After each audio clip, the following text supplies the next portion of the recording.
Hi friends, ఈరోజు మనం వంకాయ ఫ్రై అయితే చేసుకోబోతున్నాం. అది కూడా ఒక మసాలాతో అన్నమాట. అలానే వంకాయ ఎవరైతే తినరో, అసలు ఇష్టం లేదు అనుకుంటారో, ఈ వంకాయ ఫ్రై అనేది చేస్తున్నప్పుడే ఆ స్మెల్కే తినాలనిపించే అంత టేస్టీగా అంత బాగుంటది అన్నమాట.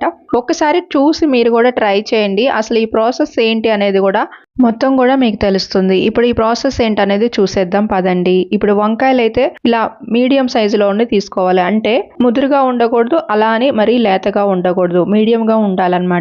ఇప్పుడు వీటిని ముక్కలుగా కట్ చేసుకొని ఉప్పు నీళ్ళలో వేసుకొని ఉంచుకోవాలి.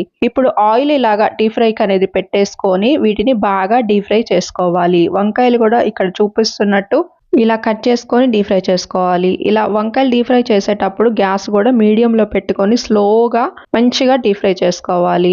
ఇప్పుడు వీటిని తీసుకున్నాం గిన్నెలోకి వేస్తుంటే ఎలా సౌండ్ వస్తుందో చూడండి. ఈ సౌండ్ ని బట్టి మీకు అర్థమైపోతుంది అవి మంచిగా వేగాయి అనేసి. ఇప్పుడు ఇలాగా వంకాయలు కూడా 1/2 kg అయితే మనం తీసుకున్నాము. ఇప్పుడు ఫస్ట్ ఇలాగా డీప్ ఫ్రై చేసి ఒకసారి తీసుకున్నాం, రెండోసారి కూడా అలా డీప్ ఫ్రై చేసి మొత్తానికి తీసుకొని రెడీగా పెట్టుకొని వంకాయలు డీప్ ఫ్రై చేసిన ఆయిల్ 2 స్పూన్లు వేసుకొని, ఇక పచ్చనగపప్పు 1 స్పూన్, 1/4 టీ స్పూన్ మినపప్పు, జీడిపప్పు 1 స్పూన్, 1/4 టీ స్పూన్ జీలకర్ర, చిటికెడు పసుపు, ఆవాలు 1/4 టీ స్పూన్ వేసుకొని ఆవాలు చిటపట అన్న తర్వాత కరివేపాకు ఒక 2 రెబ్బలు అలాగా వేసుకొని వీటిని కూడా ఒకసారి బాగా కలిసేటట్టు కలుపుకున్న తర్వాత ఇప్పుడు మనం తయారు చేసుకున్న మసాలా కారం అన్నమాట. ఈ మసాలా కారం ఏంటంటే పల్లీలు 2 స్పూన్లు, నువ్వులు 1 స్పూన్, ధనియాలు 1/2 టీ స్పూన్, జీలకర్ర 1/2 టీ స్పూన్, 1/4 టీ స్పూన్ మెంతులు, ఆవాలు 1/4 టీ స్పూన్ ఇలాగా మొత్తం కూడా వేయించుకోవాలన్నమాట. వేయించుకున్న తర్వాత చిన్నులపాయ మీడియం సైజులో ఉన్నది ఒకటి అలాగా వేసేసుకొని మిక్సీ పట్టుకోవాలి.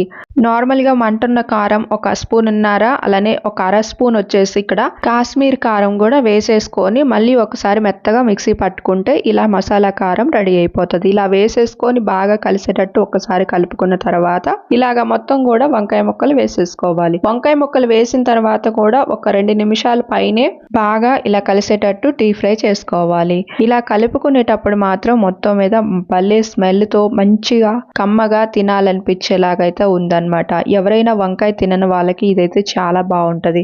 ఈ స్టేజ్ లో ఉన్నప్పుడు స్టవ్ ఆఫ్ చేసేసుకొని ఒక బౌల్లోకి సర్వ్ చేసుకున్నామంటే వేడి వేడి అన్నంలో ఇలా వంకాయ మసాలా ఫ్రై అనేది చాలా చాలా బాగుంటది. మీరు కూడా ఖచ్చితంగా ట్రై చేయండి ఇదే ప్రాసెస్ లో. అలానే మన ఛానల్ కి లైక్ చేసి ఛానల్ సబ్స్క్రైబ్ చేసుకొని ఫాలో అవుతుండండి.